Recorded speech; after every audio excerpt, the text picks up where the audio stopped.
I woke up to a nightmare, the kind that feels real, but you know it can't be. Elvis was lying on the bathroom floor, his face a mask of horror. I couldn't breathe.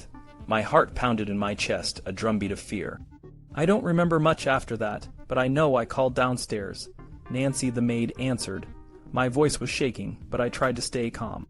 Don't alarm anybody, Ginger. He's going to be okay, I told myself.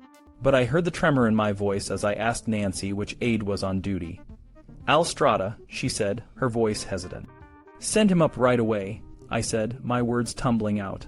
Al rushed up the stairs, his face pale. When he saw Elvis, he mentioned something about a blood pressure kit and rushed to Elvis's night table. I followed him, my legs feeling like jelly. We opened the cupboard, but it was empty. Panic set in. We raced back to Elvis. Al and I begged Elvis to breathe. Elvis, breathe, we shouted, our voices merging into a desperate plea. Joe appeared in the doorway, his face etched with worry. He and Al turned Elvis over onto his back. Elvis's legs were bent, his feet not touching the floor. They lifted him a bit and laid him in front of the counter. Joe started slapping Elvis's face, his voice urgent. Elvis, breathe. Al pressed on Elvis's chest, and I joined in, my hands shaking. It felt like we were in a race against time, but nothing was working. Joe grabbed the phone and called for an ambulance. He tried Dr. Nishapoulos, but couldn't reach him. Al called the doctor's office, and they said they were trying to find him. Joe called again, and finally Dr. Nishapoulos answered. Joe then phoned Vernon at his office. Charlie entered the room, and we all pleaded for Elvis to breathe. Vernon arrived with Sandy and Patsy. He looked like he was about to collapse. "Oh God, son, don't die," he shouted, his voice cracking. He sat down next to Elvis and joined us in our desperate cries. Sandy tried mouth-to-mouth resuscitation, but it was no use. The paramedics arrived, and I backed into Elvis's bedroom. Lisa suddenly appeared in the doorway. "What's wrong with my daddy?" she asked, her voice small and scared. I moved to protect her. "Nothing, Lisa," I said, trying to turn her away, but she was determined. "Something's wrong, and I'm going to find out," she said, taking off down the hall. I shouted to Al, who locked the bathroom door. I hurried to my bathroom and dressed in the clothes I'd worn the previous evening. By the time I got back, the paramedics were lifting Elvis onto a stretcher. I watched as they carried him downstairs and out the front door. The reality hit me like a punch in the gut. I started to cry, feeling more alone than I ever had. I called my mother, my hands shaking. "I think something has happened to Elvis," I said, my voice breaking. She tried to calm me, but I could tell she was worried too. "I'll be there as soon as I can," she said. I hung up and felt a wave of relief. I needed her. I needed someone who could make sense of this nightmare. I returned to the living room where the house was filled with people. Everyone was crying, talking in hushed tones. I felt lost, like I was the only one who could see the horror of what had happened. Amber approached me, and I asked where Lisa was. She told me Lisa was with some family members. I sat on the front steps with Amber, feeling a mix of grief and concern. George Klein walked over and hugged me. "He loved you so much," he said, his voice thick with emotion. I broke down, and he held me tighter. Lisa walked up to me, and I took her upstairs to her room. I sat beside her, trying to find the right words. "You know your daddy loved you, Lisa," I said, my voice thick with tears. "He's gone to heaven, but he will always be watching over you." She sat quietly, and I wondered if she understood. A team of men from the police department arrived and led me to Elvis's office. They asked me a few questions, but my mind was a blur. I returned to the dining room, where the phone lines were jammed and the street outside Graceland was packed with people. I didn't know how to process what had happened. I felt like I was trapped in a nightmare, but I knew it was real. I needed to be alone to try to make sense of this. I decided to go home.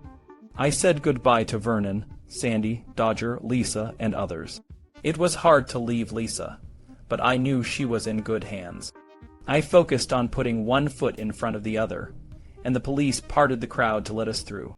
Back at home, surrounded by my family, I still couldn't shake the feeling that this was a bad dream. My father came to support me, and my mother lay in bed with me. I felt Elvis's presence in the room, a comforting, peaceful sensation. Maybe I wasn't alone after all. Maybe Elvis was still watching over me. I stood there, staring at Elvis in his white suit, pale blue shirt and white tie. It felt weird. I never saw him dressed like that. I thought he would have looked better in one of his jumpsuits or even his pajamas and robe. He always seemed more at ease that way. I wondered where his gun was, his jug of water, and his cigar. Lisa came up to the casket and stood next to me. I smiled at her, and she gently touched Elvis's hair. I lightly stroked his face. Charlie, who was standing near the head of the casket, said, "He looks good, doesn't he?" I nodded, looking up at Charlie. He spoke in a mystical, knowing way. "Ginger, he hasn't gone anywhere. He's just on another plane right now." His words comforted me. "Where are you, Elvis?" I couldn't help but hear Elvis's voice in my head, saying the same words he whispered to me at my grandfather's funeral. "Son, you're on your own." This time the words felt like a knife. I returned to my seat, but kept getting up to look at Elvis. Strangely, it brought me peace. He looked like he was just sleeping. While I was sitting, an unfamiliar woman tapped me on the shoulder. "Priscilla would like to see you," she said. I followed her to the foyer, where Priscilla was standing. "Hello," she said, and introduced me to Joan Esposito, who I later learned was Joe's ex-wife. Priscilla hugged me. "Ginger, I know how much Elvis loved you." I hugged her back, feeling a sense of acceptance. She asked if she could meet my family later, and I agreed. I walked back to the living room and told my family what had happened. When Priscilla came in later, I introduced her to my mother and her parents. After a while, we were told there would be a public viewing at 3 that afternoon. I thought it was a good idea that his fans could pay their respects. I decided to go home before it started and was told the funeral would be the next day at 2. Elvis's death made worldwide headlines. I knew he was a big star, but after we fell in love, I stopped seeing him as a celebrity and saw him as Elvis, the man. His fame was beyond anything I could imagine. The shock and interest were like when the Kennedys and Martin Luther King Jr. died. Losing Elvis was different for me. I was grieving on a personal level. I had lost the man who turned my life upside down, my friend, teacher, protector, and lover. My house was flooded with calls from reporters who wanted a story. I hid in my bedroom, but my mom came in, looking exasperated. She said 2 reporters were almost getting into a fistfight over who deserved an interview with me. I felt terrible that she had to deal with this. Elvis couldn't protect me this time. One reporter said Linda Thompson was giving an interview and claimed she might have saved Elvis if they had stayed together. I was hurt and horrified. No one could have saved him that day. The reporter said if I didn't give an interview, they would print Linda's story. I was furious. I agreed to give an interview at a later date. I slept fitfully. The next morning, I felt extremely depressed. I went into the kitchen, and my mom was making breakfast. I put my head down on my arms and cried. I turned on the TV and saw that 2 girls had been killed and another injured when a drunk driver hit a crowd on Elvis Presley Boulevard. It felt like the world was spinning out of control. That afternoon, I put on a black dress and went to Graceland with my family and our friend Cindy. We arrived before the funeral started. People were already there, and we exchanged hugs and hellos. All the folding chairs faced Elvis's casket. My family and I sat in the dining room, watching people arrive. I saw Anne Margaret with her husband Roger Smith and George Hamilton, who was friends with Elvis. Colonel Parker was there, wearing a baseball cap and smoking a cigar. Dr. Gainham, Elvis's doctor in Las Vegas, was there too. We entered the living room around 2 p.m. I sat about 6 rows back from Elvis's casket. Aunt Delta, Dodger, Vernon, and Sandy sat on the front row. Priscilla and her family sat behind them. Lisa came over and sat in my lap, seeking comfort. I hugged her, and she visited with my sisters. The service began with a eulogy from Jackie Kahane, a comic. Rex Humbard, a television evangelist, spoke, and the Reverend Bradley led the sermon. Kathy Westmoreland, the Stamps Quartet, and others sang. It was a beautiful ceremony. Afterward, we filed past Elvis's casket. I struggled to hold back tears. I whispered goodbye to Elvis, something I never did when leaving Graceland. After the service, Joe approached us and told us we would be in the 5th limousine behind the hearse. It felt like a small slight, as Elvis always made sure I was by his side. Now I felt insignificant. We waited for all the limousines to fill. Vernon, Sandy, Lisa, and Priscilla got into the first limousine. The pallbearers carried Elvis's casket to the hearse. As they walked, a huge branch broke from a tree and landed in the yard. It was eerie. The procession made its way down the driveway, and police officers saluted as the hearse passed. We turned onto Elvis Presley Boulevard, and the 3-mile journey to Forest Hill Cemetery was lined with tens of thousands of fans, many crying. I focused on the floor of the limousine. When I looked up, I saw Caroline Kennedy taking a photo. It was surreal. The hearse stopped at the mausoleum, and my family and I waited while the pallbearers carried Elvis's casket inside. The ceremony was brief, and I felt invisible again. A man offered me his seat, and I sat down. The Reverend Bradley said a few words, and we followed the others outside. I had an empty feeling as we drove back to Graceland. When we got back, food and beverages were set up in the kitchen. I saw Priscilla and Linda Thompson. I remembered a story Elvis told me about a man watching his ex-wives at his funeral. I couldn't help but think Elvis was getting a kick out of this. I went into the dining room and saw Vernon at the table. He motioned for me to come over. He showed me a photo someone had given him, taken at the time of Elvis's death. It showed a figure in a white robe standing among the clouds. The face was indistinguishable. Vernon seemed to be pondering the significance of the picture. I wanted to believe in something to make sense of this tragedy. When my family and I got home from the funeral, a reporter from the Commercial Appeal was on our front porch. He wanted an interview. I was concerned the truth would be twisted. I decided to speak with him for a few minutes. I showed him a picture of Elvis and me taken in Hawaii. A few days later, Elvis's will was filed. He had named Lisa, Vernon, and Dodger as beneficiaries, with Vernon as the executor. People asked if I expected to be included in the will, but it never crossed my mind. I had seen him sign it, but it was from 1976. Why would he have changed it before we were married? We were young and enjoying each other. We thought about life, not death. The day the will was read, Vernon called my home. He wanted my mom and me to come to Graceland. I was nervous driving over. Graceland felt different without Elvis. A maid greeted us at the door, and we found Vernon at the dining room table. He was grumbling about the chairs being too high, but we sat down anyway. Vernon took a deep breath and looked at me. "Ginger, I know how much Elvis loved you," he said. "He wanted more children, and for you to be their mother." I felt a lump in my throat and nodded, trying to hold back tears. Vernon paused, then said, "I need to ask for your credit card back." I handed it over without a fuss, but I mentioned I hadn't used it much. He told me about Linda Thompson charging a lot after Elvis broke up with her. I didn't say much, just handed over the card. Next he talked about the Cadillac Seville in my name. "I'll transfer the title to you," he said. I was surprised but grateful. Then he mentioned the pool contract at my home. "We'll get it started soon," he said. My heart sank when he turned to my mom. "Mrs. Alden, I'm going against Elvis's plans," he said. "We didn't get the mortgage paid, so I'll send the papers back to you." My mom looked like she'd been hit by a truck. She was behind on 2 payments and couldn't afford to catch up. Joe came in and told Vernon they had more business to do. We said our goodbyes and left. The whole time, we didn't talk about how much we missed Elvis. It felt like a business meeting, not a time to grieve. My mom and I drove home in silence. I kept thinking about how much Elvis wanted to help us, but it didn't happen. The next day, my mom called the mortgage company. They were kind and let her make partial payments for a few months. It was a relief, but the stress was still there.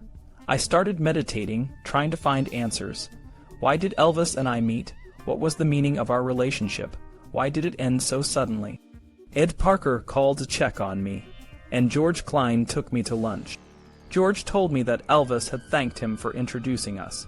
It made me feel a little better. On August 26th, I read that Vernon had moved Elvis's mom to the mausoleum. It was a good thing, I thought. A few days later, there was an attempt to steal Elvis's body. It was shocking and sad. Vernon called again, this time inviting me to his house. My mom came with me. He seemed disturbed and asked if I remembered anyone upstairs the morning Elvis died. I told him I was asleep and didn't hear anything. He talked about a friend being rushed off the property and a suspicious shot. It sounded crazy, but I could see he was desperate for answers. Vernon then talked about Charlie, Sonny, and Red. He said he wanted Elvis to fire Sonny and Red, but Elvis saw their needs. It was a lot to take in. As we left, I felt unsettled. Could someone have accidentally done something to Elvis? In early September, the tabloid interview came out. The cover photo of Elvis in his casket was horrifying. The article was sensational, and some quotes were not mine. I was learning how the press works, and it wasn't pretty. I went to the mausoleum with Rosemary. It was desolate, but standing there made me feel closer to Elvis. I started having strange dreams. In one, Elvis and I were in a hotel, and people were surprised to see him. In another, we were at a carnival. I even dreamed Elvis walked into his bedroom, naked, after his autopsy. He said everything would be all right, but it scared me. My dad saw how much we were struggling and offered to drive us to Los Angeles. It felt good to get away. In L.A., we drove around, saw the sights, and even caught a glimpse of Johnny Carson. It was a small break from the darkness, but I still missed Elvis every day. We went to a show and I really enjoyed it. It helped me take my mind off things for a bit. On our way back to Memphis, we decided to stop in Palm Springs so my parents could see Elvis's home. Rosemary and I still had such strong memories of being there with him. We drove up Chino Canyon Drive to the house, parked on the side of the road, and got out to look at it for a few moments. A security car slowly drove past us, then stopped. A guard got out. When I told him who I was, he kindly offered to open the locked gate in the front yard. I felt like Elvis was smiling down on us at that moment. What were the odds that a guard would show up at this exact time? The guard opened the gate and walked with us to the backyard pool. It felt dreamlike as I looked around. The place was so serene, just like the first time I saw it, but I felt sad too. I remembered the changes Elvis wanted to make to the house, like the king and queen chairs in his screening room. Now, we'd never have the fun of making a home together here or at Graceland. It was a hard realization. I thanked the guard as we returned to our car. I knew I had to keep living my life without Elvis, and that he would want me to be happy. For his sake and for mine, I had to be strong. I needed to find a way to live with my heartache and leave the past behind. On October 2nd, I was happy to hear that Vernon's petition had been granted. Elvis and his mother's bodies were moved to Graceland and placed in the meditation garden. Elvis has come home, I thought, and many others felt the same way. The next evening, CBS aired the Elvis in concert special.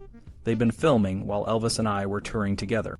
Elvis looked heavier on camera, but he did a great job. The special showcased his unique voice, which sounded as strong and rich as ever. Watching it, I felt the same excitement and concern I always had during his shows, hoping everything would go well for him. The special included a part where Elvis introduced his father and me. In the middle of the song Hurt, an image of my face appeared on screen beside Elvis. For a few moments, we were connected again through the magic of editing. It was very emotional, but I was grateful that our relationship had been acknowledged and documented in such a public way. The death of someone you love is so final and terrible that you try to hold on to the ghost of the person you lost. You cling to every memory, every word, every feeling, because you don't want any of it to disappear. But the harder you try to hold on, the more reality takes it away from you. I didn't want to let that happen, so as the weeks went by, I started writing down my memories of Elvis. I wrote about how he sounded, how he felt, the events we experienced together, and the things he tried to teach or share with my family and me. Things were tough for a long time, but I gradually began to heal, thanks to the loving support from my family and friends. I also received many condolence letters from Elvis's fans. The letters brought me great comfort, and I answered every one I could. Even when the electricity went out at home, I got a flashlight and kept answering those letters. Knowing that so many cared about me gave me the strength I needed to get through the first terrible months without Elvis. I turned 21 on November 13th. Not long after, Vernon decided to allow fans to visit the graves of Elvis and his mother. I read that Vernon and Dee Presley's divorce had been finalized, and I hoped everything had gone smoothly for his father. The day before the meditation garden was open to the public, Vernon called me at home, asking if I wanted to visit Elvis's grave first. It meant a lot to me that he did. I invited my mother to come with me. Driving through the gates of Graceland felt strange. It was almost like nothing had changed. For a moment, I imagined I was just driving to Graceland to see Elvis, the way I had almost every day for 9 months. My mother and I drove around back, parked, and walked toward the meditation garden. I saw a large marble statue of Jesus standing off to the side, and later learned it marked Gladys Presley's former burial site. Elvis and his mother were buried near the fountain, their resting places covered with bronze and granite grave markers. On Elvis's marker were words Vernon had written. He was a precious gift from God. We cherished and loved him dearly. He had a God-given talent that he shared with the world. Without a doubt, he became most widely acclaimed, capturing the hearts of young and old alike. He was admired not only as an entertainer, but as the great humanitarian that he was, for his generosity and kind feelings for his fellow man. He revolutionized the field of music and received its highest awards. He became a living legend in his own time, earning the respect and love of millions. God saw that he needed some rest and called him home to be with him. We miss you, son and daddy. I thank God that he gave us you as our son. My mother and I stood at the grave for a while. I felt an energy as if Elvis were near us. It was hard to believe that just a little over a year ago, I had gone with my sisters to Graceland for the first time to meet Elvis. That night my life was transformed. My world forever changed. Over the past months, I had been trying to convince myself that God must have needed Elvis in heaven more than here on earth. Whether that was true or not, I was grateful to have shared a part of my life and love with Elvis, and to be loved by him. I had no idea what the future held for me, but I could only take things one day at a time. Now that I had known and loved Elvis, my mind was open to new experiences. I would be forever grateful to him for that. My mother had dealt with some health issues before, and they caught up with her again, forcing her to quit her job. With some severance pay, she could pay the bills for a little while, but I knew that wouldn't last long. Rosemary and Terry had gotten jobs, and we all chipped in to help. One day, I was talking with Ed Parker, and he mentioned that he had once worked on some independent films in North Carolina. He told me about a movie he was going to be in called The Concert, about a country western singer. The producer was looking for a woman to play a part, and Ed asked if I was interested in acting. This was soon after Elvis was gone, and I wasn't sure what steps to take next, but Ed was probably thinking what I was. What should I do with my life now? I told Ed that I'd been in one commercial when I was younger, but had never really thought about acting. Before hanging up, I told him I needed time to think about it. One afternoon close to Christmas, our doorbell rang, and Sandy Miller was standing on our doorstep. She brought a gift from her and Vernon.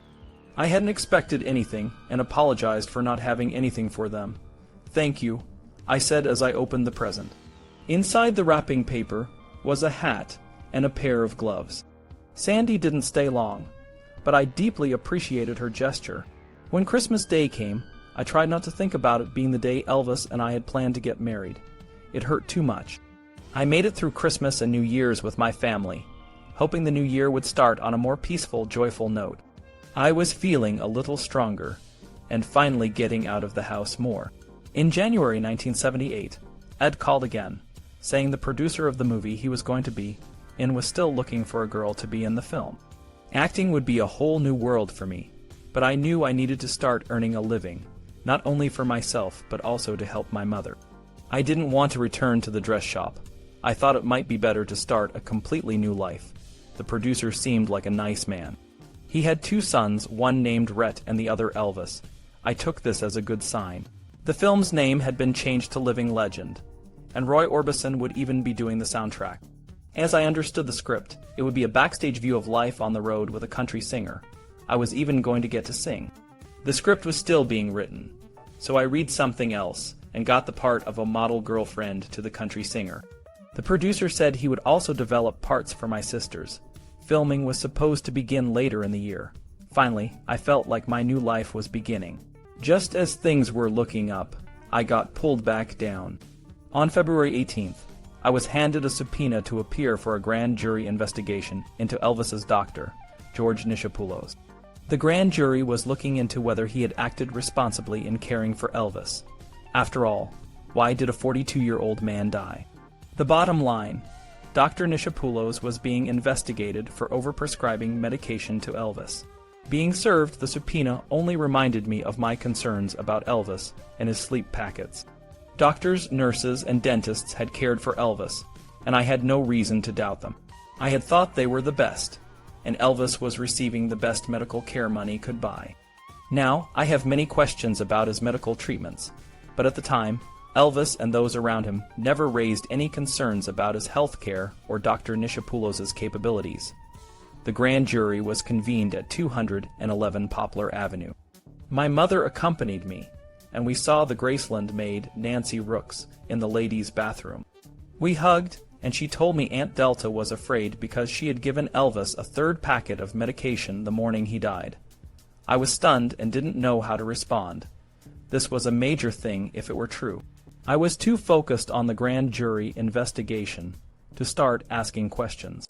My mother and I left, wondering if Nancy had told anyone else and if Vernon knew. This was his sister. I was aware that right after Elvis's death, Vernon had stated that his sister had just taken water and a paper up to Elvis that morning. Had she also brought a third packet up while I was sleeping? What was in it? Could this have contributed to Elvis's death? Nobody asked me about this during the grand jury questioning. I would hear rumors about this third packet over the years, but I don't know if it was ever determined that one was actually brought up to Elvis. Dr. Nishapoulos was eventually acquitted on all counts, but many years later, he would lose his license to practice medicine in Tennessee. February wasn't a good month at all. My mother was now in a financial corner. When she agreed to her divorce, she didn't ask for any alimony from my father because Elvis told her that her mortgage was being paid off. With her funds low, she sought legal counsel and was told she was entitled to the full payment of her mortgage. The gift Elvis had promised her and thought had been taken care of before he passed away. Emotionally, it was difficult for her, but she decided to file a lawsuit against the estate for the full payment of her mortgage to keep her home. At one point, Elvis's stepbrother David Stanley offered to help, but her attorney decided he wasn't needed. Some people incorrectly saw this as my mother attacking the estate, and thereby attacking Elvis. They were wrong. My mother, my entire family, loved Elvis dearly and would never do anything to besmirch his memory. Of course, my mother's lawsuit became fodder for the tabloids and news shows. Around the same time, I began seeing interviews with people who'd known Elvis, saying I was no longer welcome at Graceland. This was painful, as I knew they had no clue about the truth of what had happened regarding the lawsuit. On March 24th, I was astonished to get a call from Vernon Presley. I was even more nervous speaking to him because of the lawsuit. "Hello," I said. It was clear Vernon had heard some of the negative comments in the press, because he said, "Ginger, you're always welcome at Graceland. Just let me know when you're coming, and I'll mention it to the guard at the gates." Vernon's words were extremely comforting. "Thank you, Mr. Presley," I said. Out of respect, I had never called him Vernon. We didn't talk long, and as I hung up, I believe this call came because Vernon knew what his son had wanted to do for my family, no matter how things turned out legally.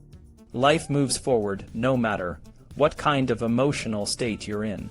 I could feel myself slowly continuing to heal, and I was finally up to visiting Elvis's grave again. I called Vernon to arrange it, and on July 10th, I took Rosemary with me after Graceland was closed to the public for the afternoon. It was an overcast day when Rosemary and I walked down to the meditation garden at Graceland. I placed a potted plant beside Elvis's grave. The sun peeked through the clouds for a moment, and Rosemary and I glanced at each other, smiling.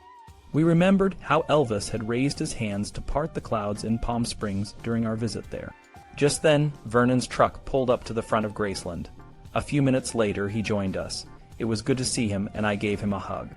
Vernon walked around with Rosemary and me, pointing out the improvements that had been made to the area by the graves.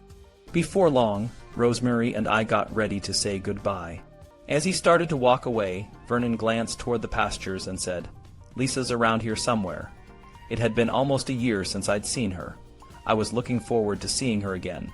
Rosemary and I headed toward our car. In the distance, I saw Lisa on her golf cart watching us. I waved to her and yelled, "Hi, Lisa." She smiled and called back, "Hi," Rosemary teased, "Just what are you doing?" Lisa laughed, took off on her golf cart, looped back around, and stopped again looking at us. Rosemary yelled, "Come over here." "I can't," Lisa said. Rosemary and I shouted, "Why not?" Lisa replied, "I was told not to talk with anyone." It was a strange moment. I understood why they were worried about Lisa's safety, but it still felt weird. We called goodbye to Lisa. I felt sad because I wished I had gotten to know her better. Driving out the back way, I saw Lisa in my rear-view mirror as she raced along in the distance. She stopped her golf cart for a moment to watch us drive out the back gate. I knew Elvis was watching over her. Lisa looked happy, and I was glad. I hoped life would be good to her and keep her that way. This would be the last time I would ever go back to Graceland. My mom's lawsuit was based on something called promissory estoppel, but she lost because there was no written contract. We were disappointed, but her lawyers said they would take it to the Court of Appeals. When I signed the contract to do the film Living Legend, I didn't know what I was doing. I didn't have an agent or an entertainment lawyer look it over. There was no script approval clause and no other protections that are usually standard in the industry. I only knew the script was still in development. I was excited to finally be doing something on my own. When the producer mentioned developing parts for my sisters, they thought it would be fun, and I was looking forward to working with them on a project. The screenwriter and producer visited my sisters and me in Memphis to get ideas for character development. Later, I traveled to North Carolina and stayed at the producer's studio complex during pre-production. I went into wardrobe and saw a jumpsuit similar to one Elvis had worn. My mouth went dry. A country singer wouldn't wear this. I felt terrible and then suddenly understood. The singer in the movie was going to be loosely based on Elvis. If I had known originally, I would have declined the part. I went back to my motel room and cried. I had signed a contract and felt locked in. I panicked, hoping they wouldn't have the main character die in the movie. When the script was completed, the main character would live, but Ed Parker wasn't in the film, and my sisters weren't written in. I wondered if Ed had become aware of the changes and bowed out gracefully. If so, he didn't warn me. I met a great group of brothers who were members of Roy Orbison's band, and we became friends. In the end, the film wasn't Elvis's life story, but there were too many similarities for me to feel comfortable with it. I never asked Ed about it, and eventually lost contact with him. I felt taken advantage of, but the producer seemed like a nice guy. I think he just got caught up in his admiration for Elvis, and didn't realize how it could hurt me. We remained friendly, and I honored my contract to do another film with him. Not long after working on the film, a tabloid came out saying I was banned from Graceland. Elvis's Uncle Vester gave a negative interview. I was stunned. I called Vernon Presley at home and asked, "Mr. Presley, am I banned from Graceland?" He told me, "Ginger, don't believe anything unless you hear it from me." And then he said, "Vester, that redneck, I told him not to do that." His words gave me strength. Vernon Presley went into the hospital later that year. I sent a card to wish him well and got a nice response from Sandy. In 1979, I worked on my next film, Lady Grey. I played a young girl who becomes a country singer. I was excited to sing again and was learning not to be as scared. Country music entertainer David Allen Coe was also cast. We filmed some concert scenes, and my friends from Roy Orbison's band played my backup band. An up-and-coming band named Alabama also performed in the movie. Alabama became a huge success later on. My singing wasn't bad. One of my songs even became a Billboard Pick of the Week, but my acting still needed a lot of work. I was learning by doing. In the spring of 1979, Vernon was hospitalized again. I sent flowers and got another nice reply from Sandy. Then, on June 26, 1979, I was driving to Florida with my friend Terry for a vacation when we heard on the radio that Vernon Presley had passed away. I hadn't spoken to Vernon in a while. He was only 63 years old, but his weak heart had finally failed him. I was very sad, but I found comfort in knowing that Elvis, his mother, and father could be together again. The next year, I decided to go to New York to pursue a modeling career and make it on my own. I didn't want to use Elvis's name or contacts. New York was different from Los Angeles and Memphis. Hardly anyone recognized my name. I was just another young woman trying to start a career. I signed with the Ford Modeling Agency. When my agent asked why I was getting such a late start, I finally told her about Elvis. I was quite successful in commercials and print bookings. I took vocal lessons in New York and landed a Canada Dry Ginger Ale spot where I got to sing again. In May of that same year, a grand jury indicted Dr. Nishapoulos for overprescribing drugs to many patients. The Tennessee Board of Medical Examiners found him guilty. Dr. Nishapoulos had his medical license suspended for 3 months and was on probation for 3 years. 15 years later, his license to practice medicine in Tennessee would be permanently revoked. I always wondered if he could have done more to help Elvis. My mom's lawyer took her lawsuit to the Court of Appeals. The court decided she had relied on a promise made by Elvis and moved that the estate should honor that promise. My mom won that battle. However, Elvis's estate took it to the Supreme Trial Court.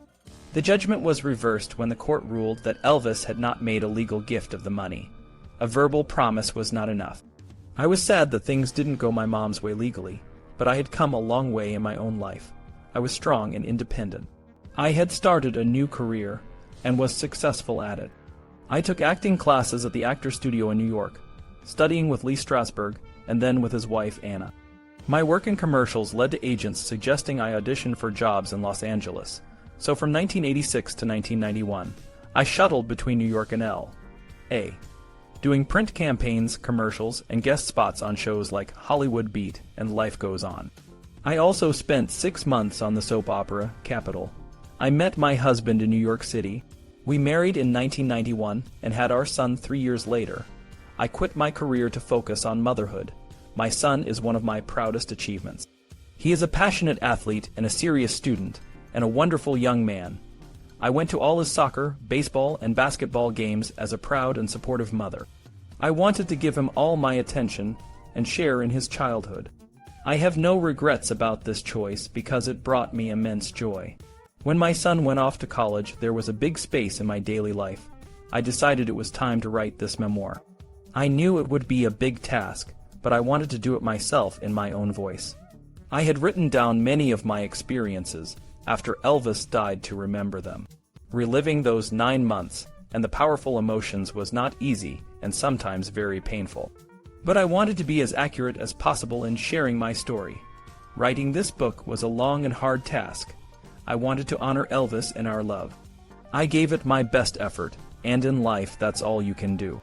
I hope to capture what it was like to be in love with and loved by Elvis Presley, one of history's most influential performers and a complex and wonderful man. I knew it would be hard to fully capture that, but I felt I owed it to him, to myself, and to his fans to try. The pages of my life with Elvis are filled with moments that sparkle like the stars in a clear night sky. I still have the hotel list where he scribbled, "Come back here," with a simple yet heartwarming message. It was just a few days in May of 1977, but those words carry the warmth of his affection. I remember the day we left our hotel for the Mackin Coliseum in Georgia. It was June 1st, 1977, and I was walking in front, followed by Joe and Sam. Elvis was there, ready to face the crowd with his usual charisma and energy. But for me, he was just Elvis, the man who made me feel like the only person in the world. The diamond TLC necklace he gave me is a treasure I'll always cherish.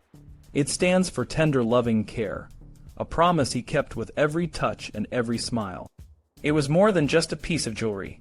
It was a symbol of our bond, a bond that nothing could break. Lisa, his daughter, and my niece Amber spent a summer afternoon at my parents' home in Memphis. They were playing around on the piano, and for a moment everything was peaceful and full of laughter. It was a snapshot of a life filled with love and innocence. Odyssey, my Great Dane, was a gentle giant, a loyal friend who accompanied me to Audubon Park in Memphis during the summer of 1977. We walked together, and I felt a sense of calm that only nature and a loving pet can bring. One day, Elvis and I were exploring his trophy room when he handed me his 9th degree black belt certificate. He told me he didn't want to go for the 10th degree because there was nowhere to go after that. It was a reminder that even in his achievements, he remained humble and grounded. The last concert on tour was at the Market Square Arena in Indianapolis, Indiana, on June 26, 1977. As we left, I couldn't have known it would be the final time he would perform on stage. But I felt the weight of the moment, the significance of what we were a part of. On August 6, 1977, he wrote a beautiful message on the back of a photo at my parents' home. His words were a gentle reminder of the love we shared, a love that transcended the ordinary and touched the extraordinary. A few days later, on August 12, 1977, we returned to Graceland after a private screening of The Spy Who Loved Me. Elvis, Lisa, and I walked through the door, and the house was filled with a mix of excitement and the quiet of a homecoming. After Elvis passed away, I wrote a poem to capture the overwhelming emotions. It was a way to express the love, the loss, and the memories that defined our time together. The words flowed from my heart, a testament to the man who was more than a legend to me. These moments, these memories, are the threads that weave the fabric of my life. They are a reminder that love, in its purest form, is a gift that can never be taken away. Even though the pages of our story have turned, the love we shared remains, a beacon of light in the darkness.